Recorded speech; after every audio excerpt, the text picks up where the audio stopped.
Well, first of all, when it comes to acting, it's been my baby. That's all I've ever wanted to do. And if you're going to be in love in one of those professions, i.e. a musician, any kind of artistry, you have to love it, because you can spend a lot of time not actually working. So you have to love it. Okay, beautiful souls, I have the beautiful Judith on the line. Judith, are you there? Hello, Imani, I am here. Oh, this is wonderful. I'm so happy, so honoured, really so happy and so honoured to have you on the show. Thank you, darling. And, it's such a privilege. But before I've got so many questions, but before I ask you, please just share a little bit. I'm sure people know, but just from your words, a little bit about yourself. Right, a little bit about myself. Well, I'm an actress primarily. I started working at a very young age, so I started in television first.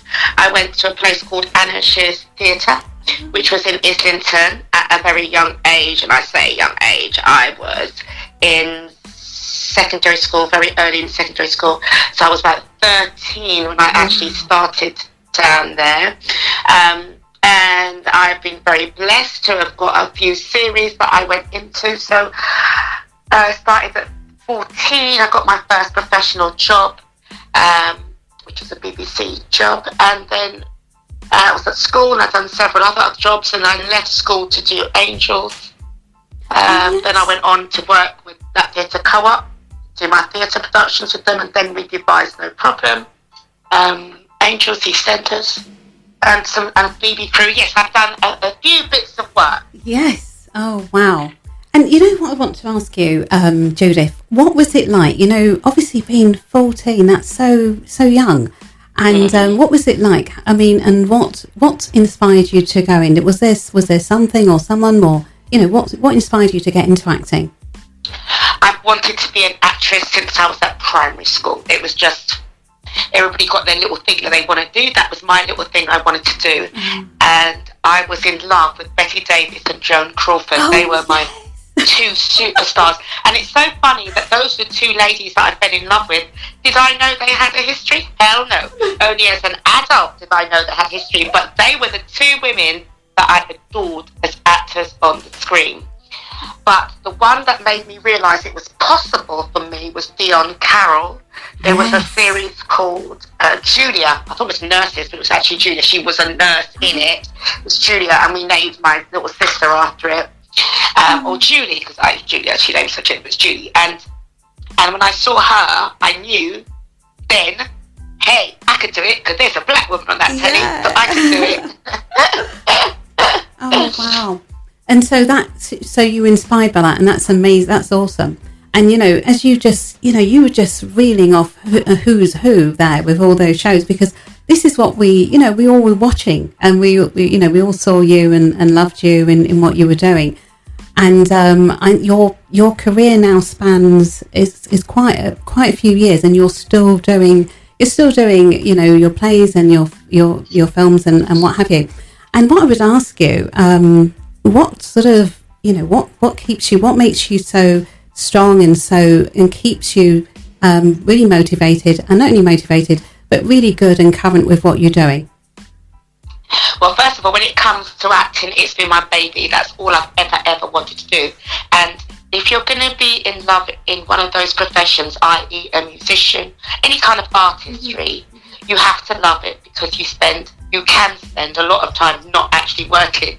So you have to love it and accept rejection, which is, I was talking to there's a young man, I call him a young man, brother Andrew Mohammed, and they run stuff, and I was talking with them on Saturdays. They run for young people, and I was saying that one of the things you have to learn to accept is rejection. And I think that if you're in this business, you learn about rejection, so then you find ways to keep yourself active and creative, because we are creatives.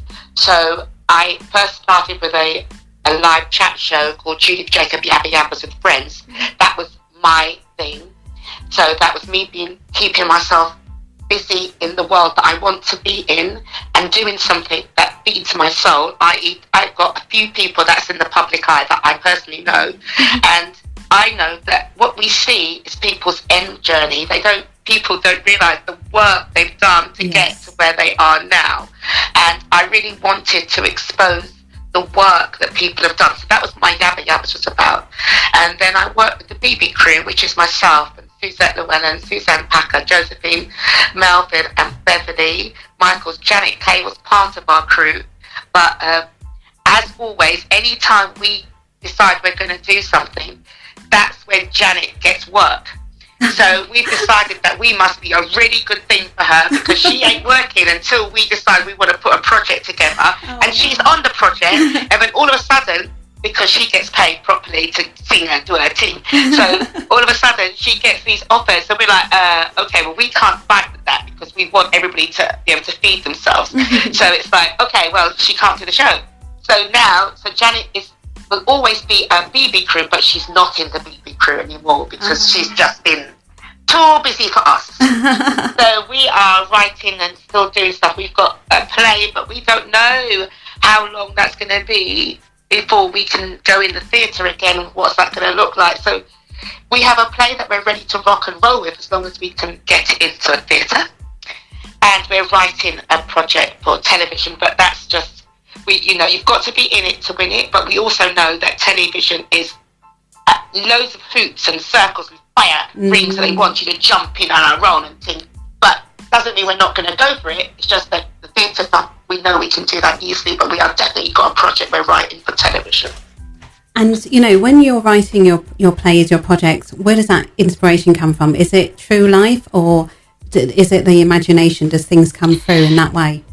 When we write with the crew, it tends to be it's ideas first, but everything you do, you base it in a reality. Otherwise, it doesn't work. Mm-hmm. So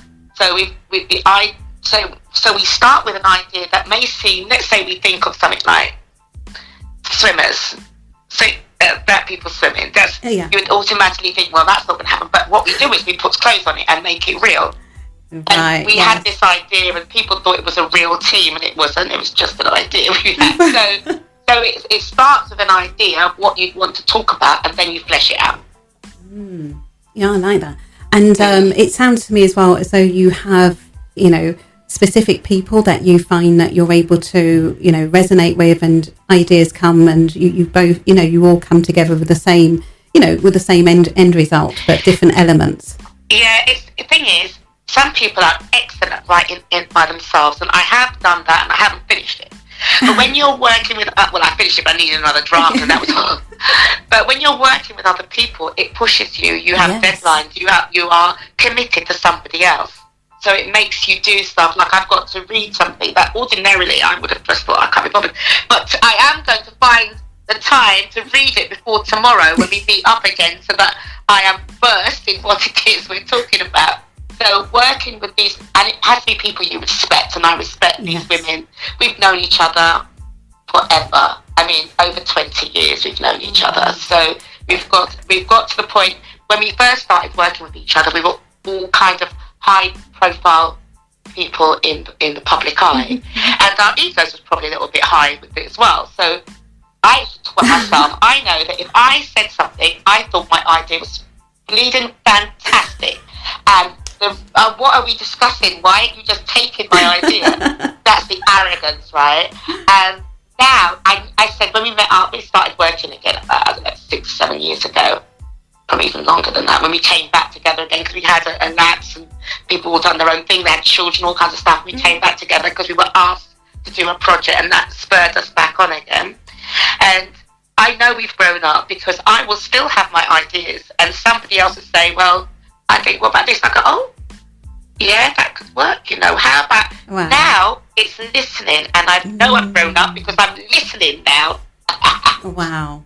And what I want to ask you, obviously with the, the abundant work you've done, the amazing work you've done, you must get a lot of people who come to you. Do you coach people? Do you have a lot of people coming to you and saying, how do I get into this business? And, do you get a lot of that?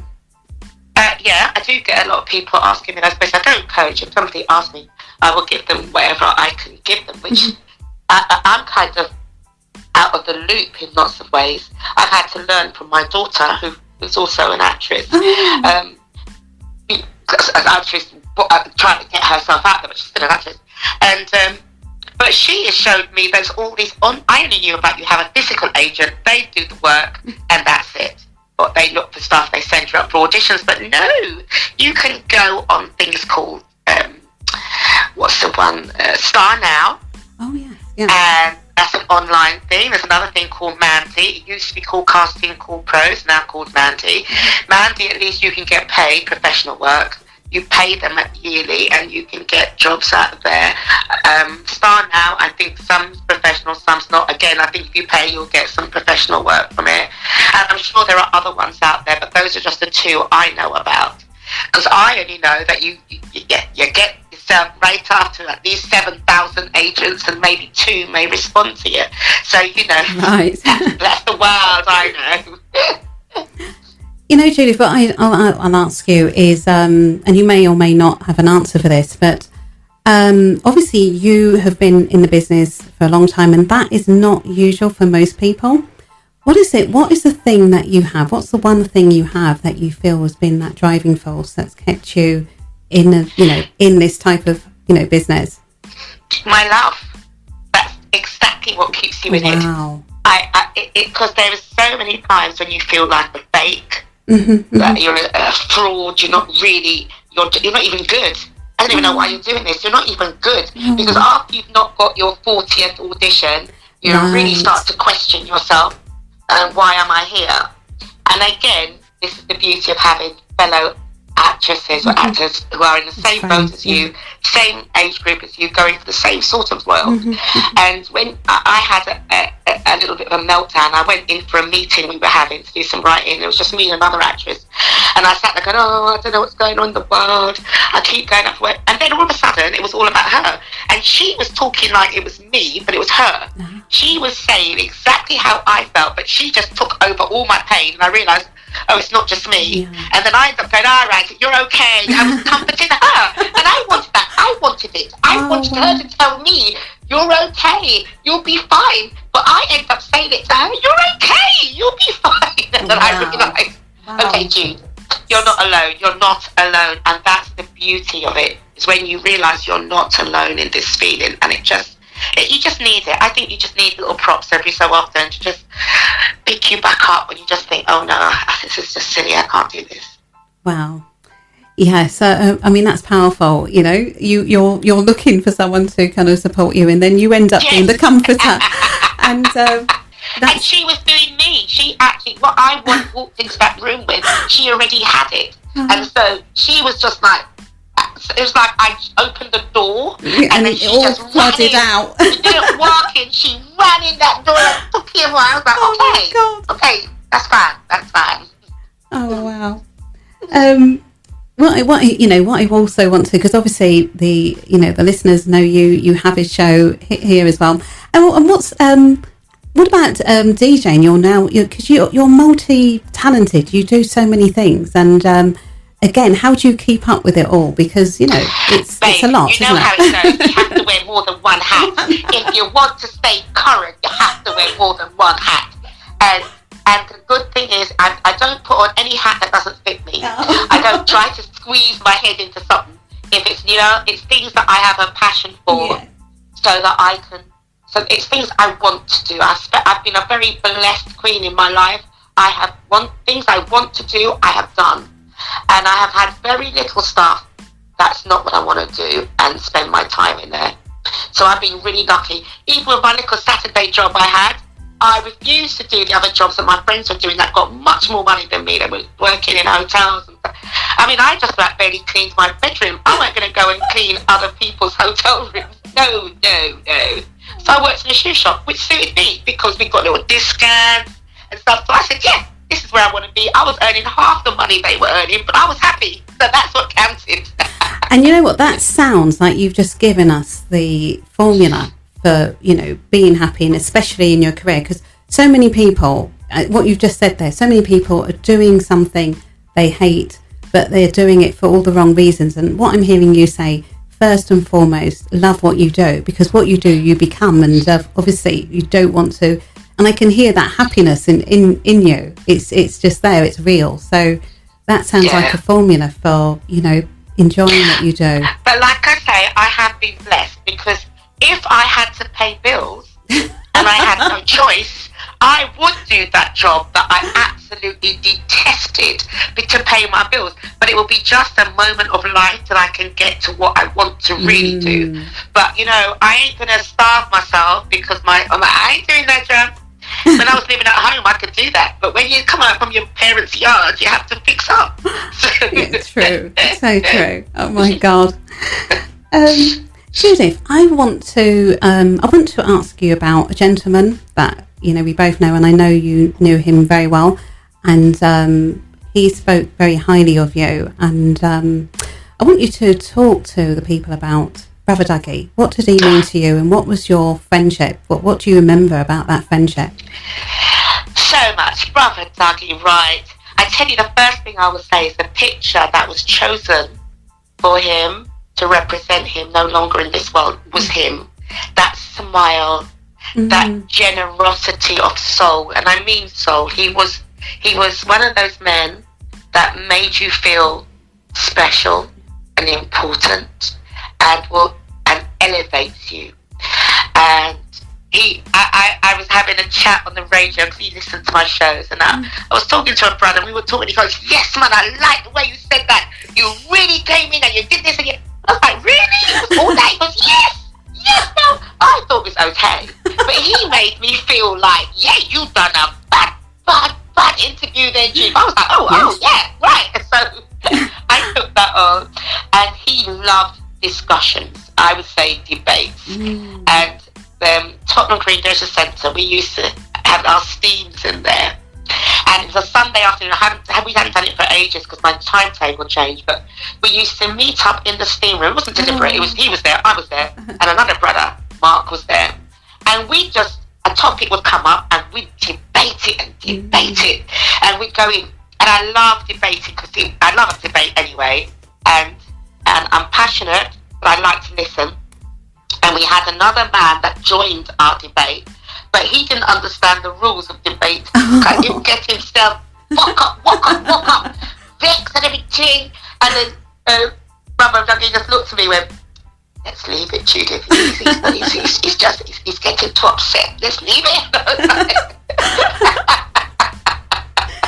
Oh my God. Because I think he misinterpreted my passion as being angry, and his was just anger. There was no. He just anger is when you block, and he was doing lots of blocking. You can't debate like that. I love debates. I don't even mind when I don't like what you're saying. In fact, I like it. I don't like what you're saying. You can get in, and I didn't like what he was saying, so I was getting in, and he was blocking. I said, so that was me. And also, he done these lots of Find Your Voice, which is in Park View in Tottenham, and I went there. Must have been for like the second one that he had going on down there, and there was somebody that was meant to be one of the panelists who was going to be hosting it, because he wasn't hosting that one, and it was Brother Minty was there. It was the first time I met him. I knew of him, but I hadn't met him, and he came up to me and said, "Oh, Jude, the person's meant to do it is not here. Would you mind hosting?" I was like, "What? I'm here to watch." Would you mind? And the way he asked me, it was I couldn't say no, because it's Brother Dougie. Yeah. And he asked me with such love, and you know, "If you could do this for me, I'd be ever so grateful." You know, I was like, "Oh, okay, I'll do it." You couldn't resist, yeah.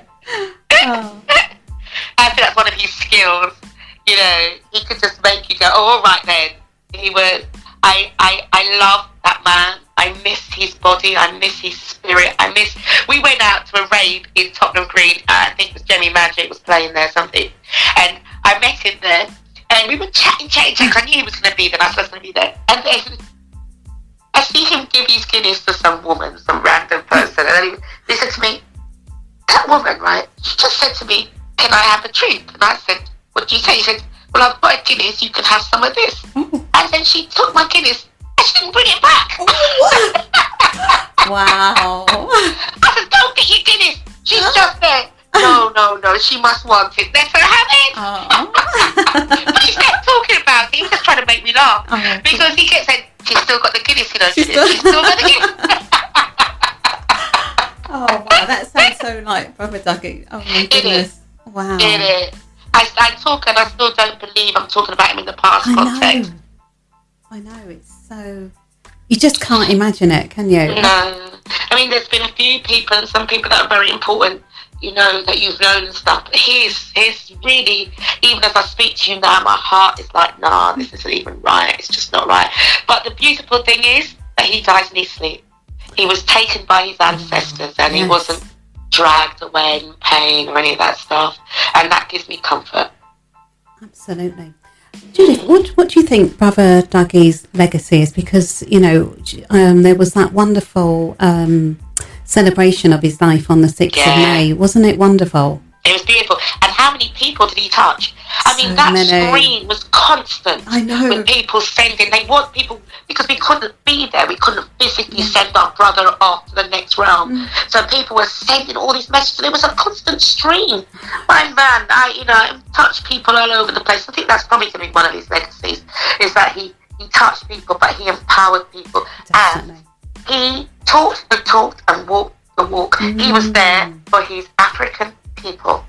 And he made he didn't make no bones about it. That's who he was there. He was there to support the community and uplift us and give us strength. And he did it.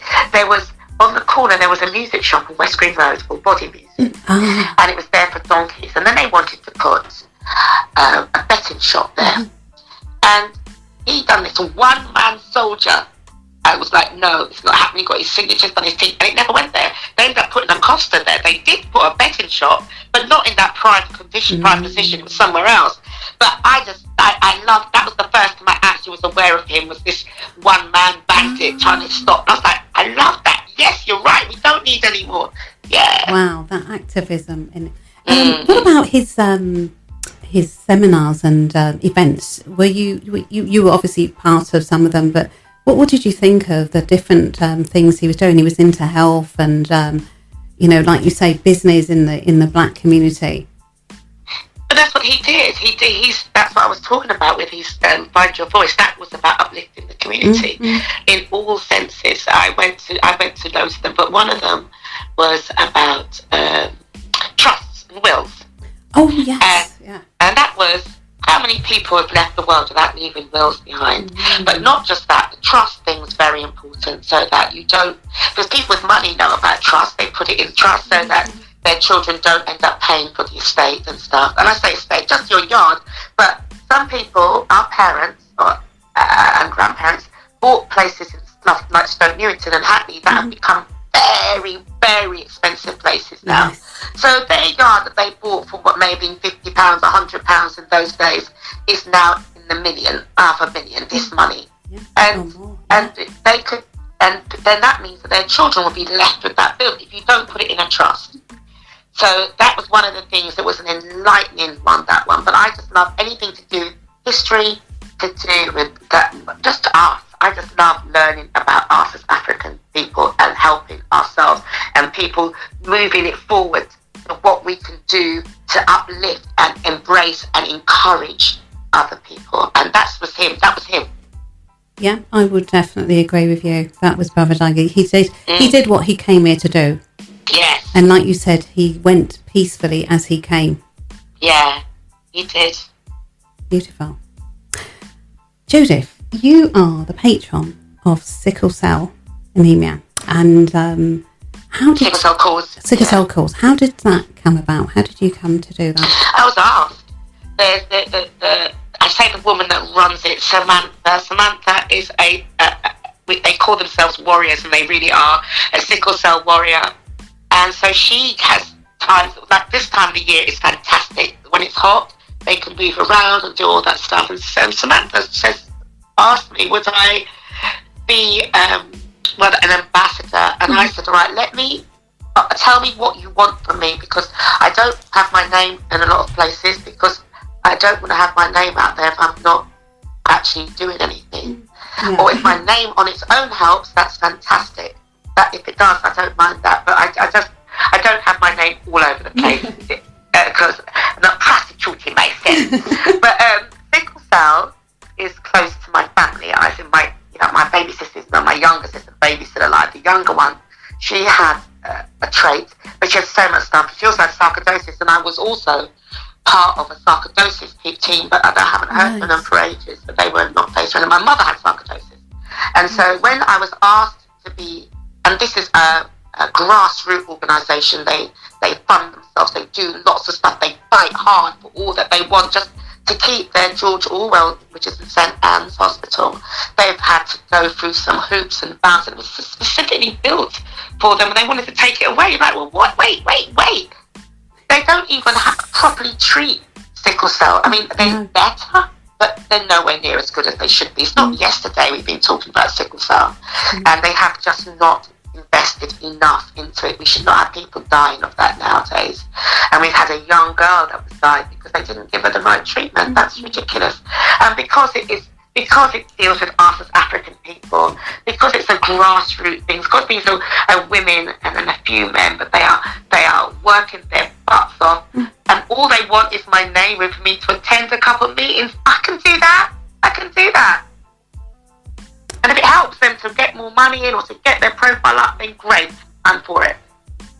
And I think I think that's amazing. And sickle cell is very close to my heart as well because of family.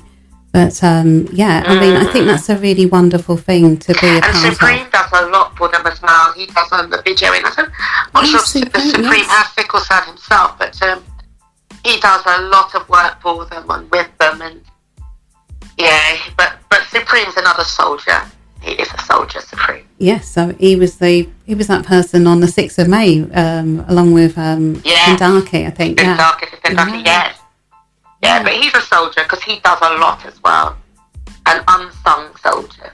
Yes, I spoke to Supreme a few weeks ago, and we went for about, I don't know, was it 3-4 hours? I know, because I was listening to it. I was listening to it, but then I stopped listening to it because I thought, geez, what? You went to bed. Let's stop talking. I went away, done something, and I just thought, let me just see what's on. You're still talking! Oh my God! Yeah, like you said, he's just so. There's so many things, that we didn't even get to touch on the sickle cell, but I just think that's an amazing cause that you're both involved in, and I think it's amazing. So Judith, you're obviously on the radio and you're doing all these, everything that you're doing, and what I would like to ask you is. What's your favourite, before I go there, what was the favourite thing you did in terms of your acting? What's your thing that kind of stands out for you the most? My best job will be, without doubt, No Problem.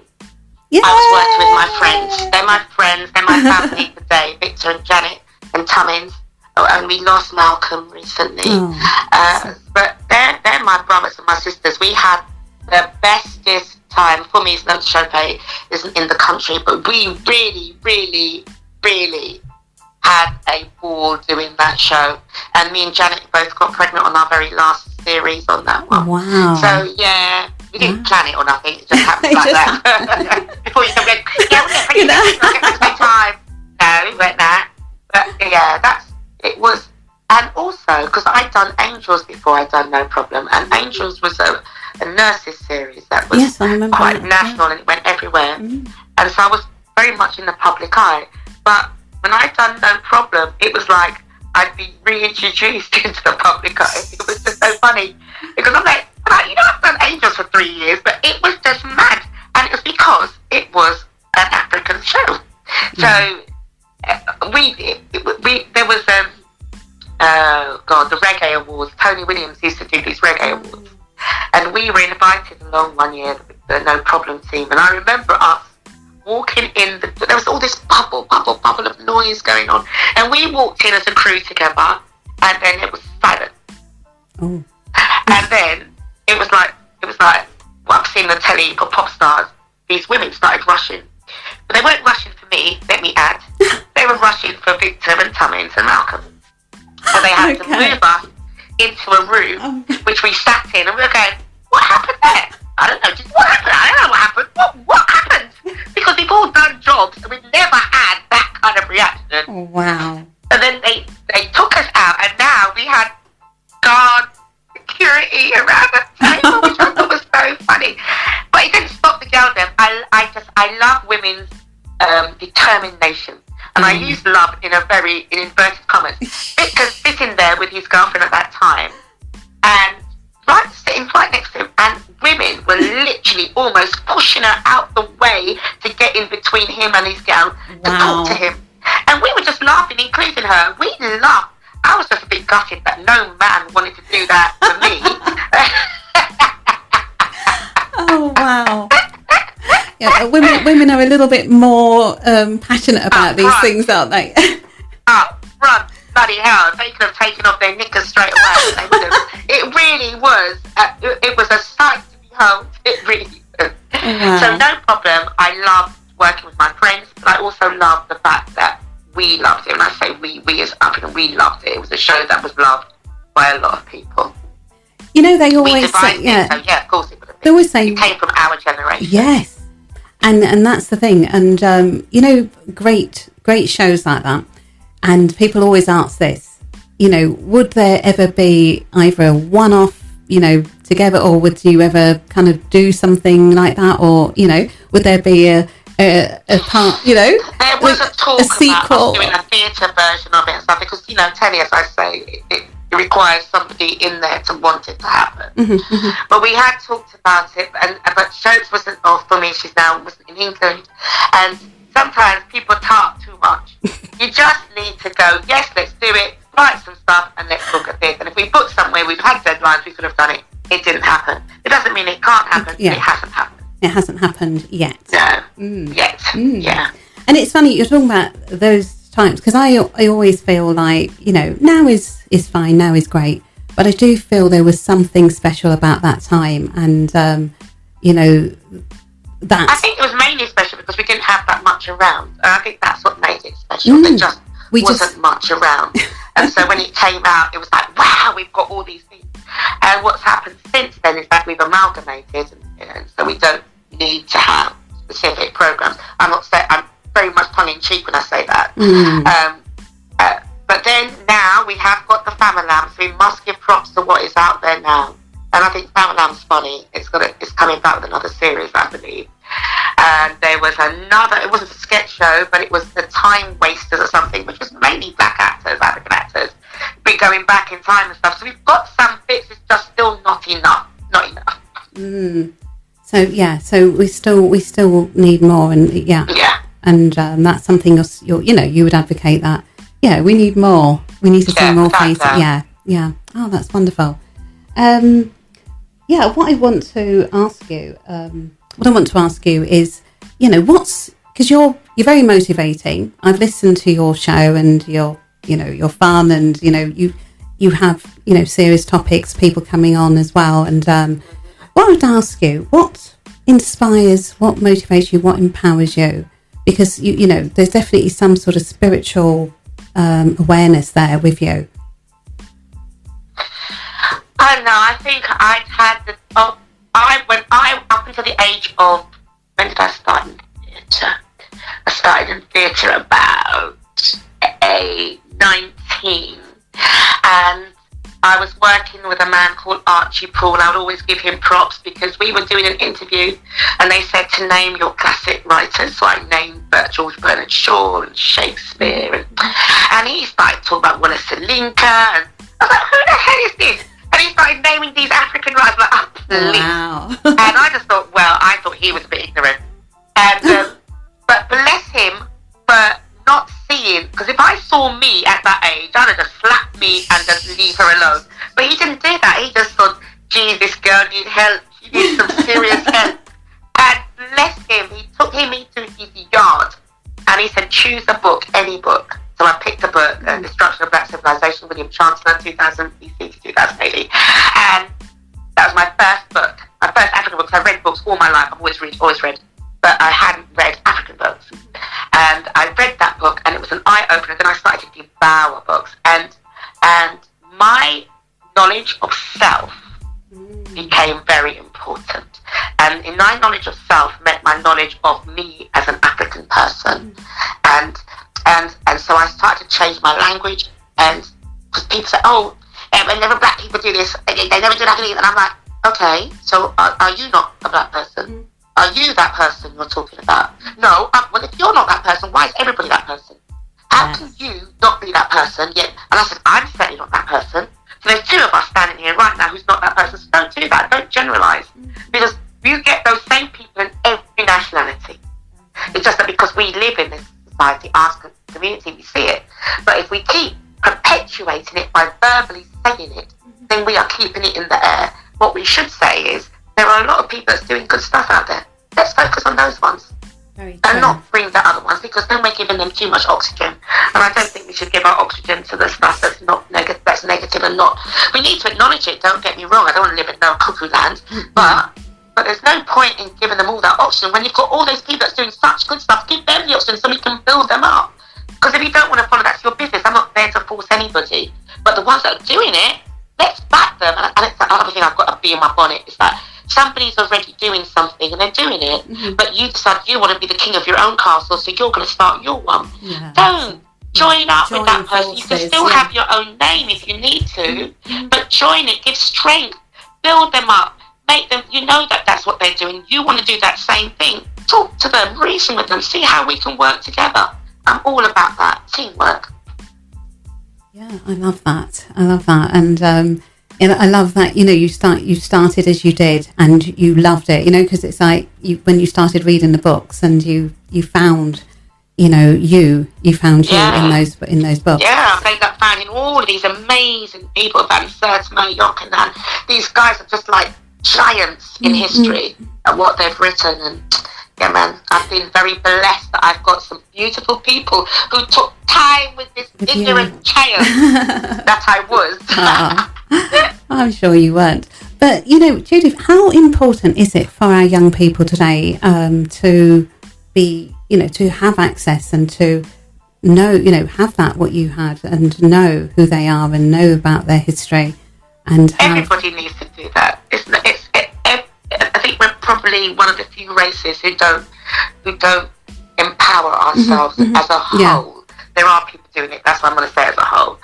And what we can learn now is much more easily accessible than it was when I was younger, because I had to go find those bookshops. There used to be a bookshop on West Green Road, Head Start. It doesn't exist anymore. And Beacon is being kept going down in Finsbury Park area, but we had to go and hunt these books out. I had to order books and stuff. You don't need to do that anymore. You go online, you type it in, you get the whole thing up. So it's easier to access it. What we do need is us as parents to pass that knowledge on to not just our children, because you may not have any, because you may be an adult without children, but you've got nieces and nephews. That's right. And so you can pass it on to them. And even though, because my daughter, I swear, I don't know whose child she is sometimes. I have the same problem. Given her knowledge and ting, and she's just totally ignored me. And now I hear her, I say she ignored me, but I hear her talking and I think, what? Oh, she actually heard me. And that's a weird thing, because I just think she just pays me no attention. But when I hear her talking to her sisters and her brethren, I'm like, are you that? Is that you? Go on, my baby girl, go on. Oh, wow. Yeah, it goes in. You don't notice how it, and then at some point you hear, your words or your, what you've been trying to pour in for so long coming out. And that's wonderful. I love what you just said there. Yeah. Wow. So I mean, we've got this amazing, we're in the 2020, and a lot of people some people felt that this was going to be a great year. Some people predicted something else. What's your thoughts on what's happening with COVID-19, and how are you keeping yourself safe and healthy? What protocol would you say to people? Well, first of all, I also was very excited for 2020. I was doing a play, and I really wanted it to come to London. We were touring it, and it was a very powerful two-hander, and I couldn't wait for it to hit London. But it was one of the shows, like every other show, that had been stopped. So I was wallowed in self-pity. I was 2 days of stuff. I normally give myself only 1 day to be wallowing in pity, but I had 2 days because I was so gutted.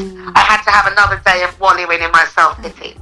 So once I got over that and I realised, oh, Jude, it's the whole world that's been shut down. It's not just you. All right, okay. But the good thing for me is that it's happened in the summertime. So it is not, you can go outside and I have a roof. I don't have a garden, but I can go out on a roof and get some sunshine. And training has always been how I breathe. So I can train on my roof, I can go to the park and have a run. And for me, this has been a very beautiful time because I've managed to spend time. My house, I sleep in my house. I don't live in my house. I sleep in my house. So I've actually been living in my house. I've been able to do stuff, listen to more music, actually clean up two things. I'm not the best person for housework, but I've managed to do two things, cooking, and actually me and my partner, we spend time together. Normally I'm just like so het up, I'm just on the edge. So, but it's been actually been talking and nice and lovely. And my daughter, she lives home, but her partner just got a place, so she'd gone to his place to stay. But when this had kicked in, she came home, as she should. And that was fantastic. Her and her man came here. So it was us as a foursome, as a unit in my house. And I thoroughly loved the ingenuity that people have come up with, different ways that people have been. The Zoom has been amazing. I've been Zoom is still train people on Zoom.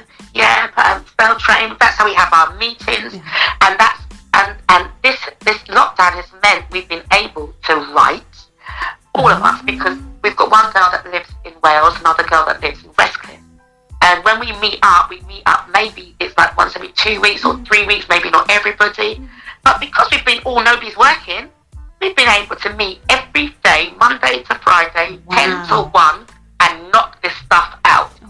We just said, let's use this time. We will never get an opportunity like this again to just sit and just focus on your writing. So this time has been amazing for me. I liked, when I was working all the time, to have 2 weeks holiday in my own house. So I will wake up and don't have to know where I've got to be today and just be in my yard. I've had more than that, so I'm so happy. One of the girls that I know, she goes to me, I bet you're happy. You always said, I need to have 2 weeks holiday in my own house. Now you've had more than that. I goes, yeah, right. I'm well happy. So yeah, I've enjoyed it thoroughly. Wow. And you talked about health there. How important is, do you think health is, and especially now, because with COVID-19, I think, one of the things that's come up is, your immune system and getting the sunshine and all these things. And apparently there is, this is going to be part of the corona flu, the common cold each year. So what would you say about health and as we talked about Brother Dougie, that was a big thing for him in his events. Yeah. Well, the thing is, we find that a lot of people had already, before this COVID had kicked in, has changed their eating habits. They were going vegan, but if you're a Rasta, you're ITAL, and they've been being ITAL from time immemorial, so they've just caught up with them. And now they're using the word vegan. I prefer the word ITAL because I want to keep it where it was originated, But so they are doing that. I eat fish, but I've not eaten meat since I was 9. But ooh, wow. Yeah, but I think that it's not a bad idea for people. It's never a bad idea to be aware of your health. It just isn't. And if it means eating more fruit and veg and reducing your meat, I don't want to tell people not to eat meat, but I think you should eat good quality meat if you're going to eat meat, and spend that money on that meat. So you don't eat meat every day. If you eat meat 2-3 times a week, then you can afford then to get decent meat to eat. And we've got so much food choices. We really have. You can eat every single day and eat something totally different every day. So it doesn't have to be meat. But I'm not trying to tell people not to eat meat. I want people to be colourful. That's what we were always told. Make your plate colourful. Yes. And if your plate is colourful, then you're covering all the stuff you need to be eating.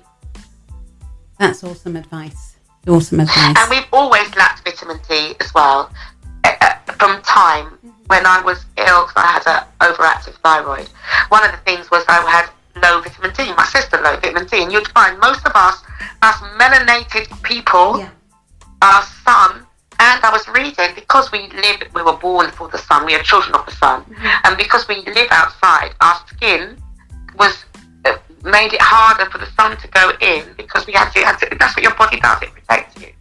So us living here in England, we have to spend more time in the sun to get the amount that we need in our bodies. And why I said it was a good thing it's summertime, the lockdown, is that we are able to get that vitamin D in. Yes. So it's a good timing. So we should get out there as much as we can. Yeah, man. Just go and have a walk. Just get out in the... Or if you guys find a little corner that you can sit yourself in with a little book, go find the corner where the sun is shining with your book and read it, and just get two things at the same time, vitamin D and a book, and it's lovely. Yes, I love that. So get some knowledge and get the sun at the same time. Absolutely. Wow. I've been doing that. I haven't read... What's your favourite book? What's your favourite book or your favourite author? It's been a while. I've just read two books, The Hate You Give and Homecoming. Totally different books. Homecoming is probably close to the sort of books I was reading before, because it's about ancestry. That it covers many generations, and it starts from Africa just prior to the slavery thing, and it takes you into the modern day. So it really is quite a journey, that book. And you have to keep remembering whose daughter and grandchild is that from this, that. I love that kind of stuff. Like Beloved. Beloved was a book and a half to read. So I used to have favourite authors, but I haven't read for so long I can't say that's true anymore. I just want to read books that I can get lost in, and it's your story that you're reading. You know, and it's your... So the West Side, it's always a shame when they make... It's not a shame, but when they make a movie out of a book you've read, everybody's got their own version of that person. And it's like The Colour Purple. When I went to see the film, I was so disappointed. Yeah, and also because the father he was one-dimensional. In the book, he wasn't one-dimensional. You understood where he came from. It doesn't mean what he did was right, but you understood it. In that, you just thought it was evil. You didn't. Oh no, I don't want that man as my dad. But nah, that was a shame. But it's Hollywood making movies, so black men are demonized. That's the only shame when they do stuff like that. But yes, I've got historians. Ben Jokanan is one of my man Van Sertima. Those are my people I'd go to read. And then obviously the newer ones that's come up, must get updated with them. So yeah. Hello? Hello? Oh, yeah, sorry. So what was that? Say it again, please, Judith. No, I'm just saying that I haven't got any novelists, because before it'd be like the Alice Walkers and the... Oh, yes. And Terry. How I Got My Groove Back. I mean, that was a book. That was a book. And the one before she wrote that one. So, yeah, Terry McMillan. What do you think of them? Did the movie do the book justice for you, do you think? Yes. You were really, okay. It was one of those ones that actually you went, okay. Yeah. But there was, I think, when it's just women and stuff, there was no real men that you can twist up and batter. There was, but the one that was like that was him in the story. And in fact, they still made him sympathetic. He was still sympathetic to him, because even though he left for a white woman, which is like the worst sin in the world, isn't it? You think, I think you're leaving for a white woman. I don't know if it's worse him leaving for a white woman or leaving for a man, because you can't compete with another man. So I don't know. But yes, I think they've done a good job with that. I don't know who done that actually. It was a black person that actually produced that. Who produced it? Wow, I've asked you so many things, and what I want to do. How can people find you? I'm sure they can find you easily everywhere. Just put in your name and find you. I'm on all over social media. I'm on Facebook, Twitter, and Instagram. And you have a show. And I have a radio show. Yeah. On a Thursday, 1 till 3, when it's just how wonderful to just be able to just have 2 hours for yourself, to just do your thing. Just do your thing. So I'm going to set myself up like you and get a phone, because I've got so much people that wants to come on to me to have a reasoning session with them. So I've just got to sort myself out. I've got my picture from you, sort myself out, and get a couple of people in and have a little chatting with them. Judith, you've said so much. What I want you to do is, can you just, because there's something that you do on your show, and I absolutely love it. And we're going to get you to do that before we close this segment. But, you know, everything you've said, you're such an inspiration. You're such a motivation. You started at 14. Someone's sitting at home listening, and they're about 13, 14. And they're like, you know, I'd love to be like Judith. I'd love to get into, this is the one thing I love. It may be acting, it may be music, it may be something else. What would you say to that person, especially if they have obstacles, or they feel, you know, because obstacles tend to be, when you look at them clearly, they're perceived. What would you say to them to break free of those obstacles? Well, whether it's music or acting, first of all, learn your craft. Because people just want to have it yesterday, and they haven't given themselves any tools to be able to do their job properly. So get your tools by learning your trade properly.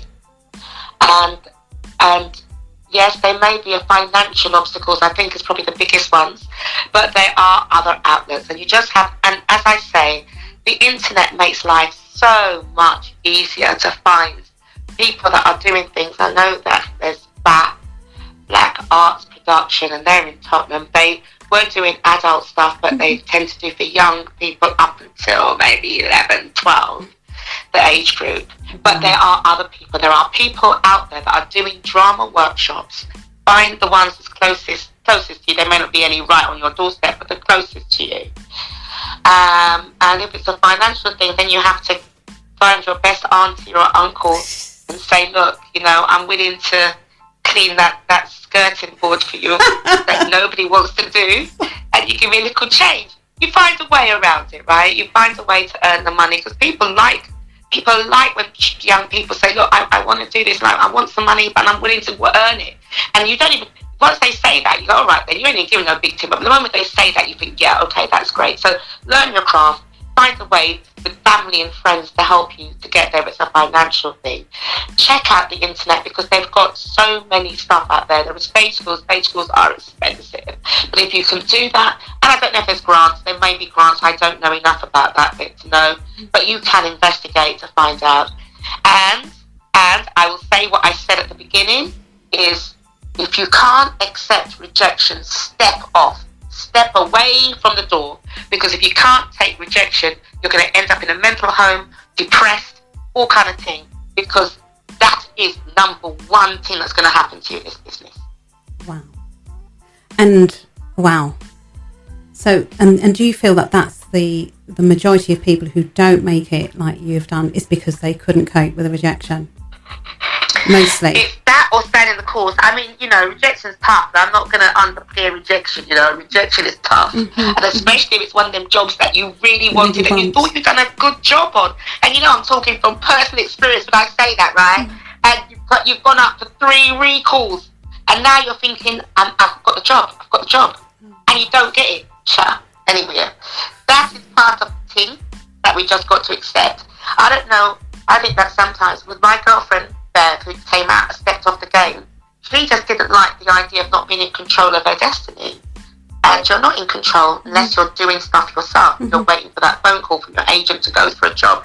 So she decided she wants to be a creative, but she wants to be in control. She went on studying, master's, teacher. Now she's Miss Headhunted to run schools. So people you may think that's what you want to do. You may think that's what you want, but actually it probably isn't if you step off. And there's no shame in that. I think the only shame is if you don't try it. If, this is my other thing, I feel like I'm on a little run here. If is a 2-letter word. Yes, it's one of the heaviest words. If. To me, the only if you should eliminate ifs. I don't like ifs. Eliminate ifs. Because the only failure is not trying. So eliminate ifs. And I say that because I had some ifs and I had to eliminate them. I decided I'm never having an if anymore. Oh, if only, no. I will do it, even if it's uncomfortable and I'm at my comfort zone. If I think it and I want it. The reason I'm not going to do it is because, oh no, it's just a bit out there. No, don't. If it's 2 letters, yeah, it's so heavy. Yeah, yes. That's powerful advice. Very powerful advice. Wow. So that's my thing. My 2 things are if and rejection. So people really need to think before they go, and when they do go, give it a good try is what you're saying. Don't just try it. That's why you've got to love it. That's why you've got to love it. Because if you're just doing it for fame, then don't bother.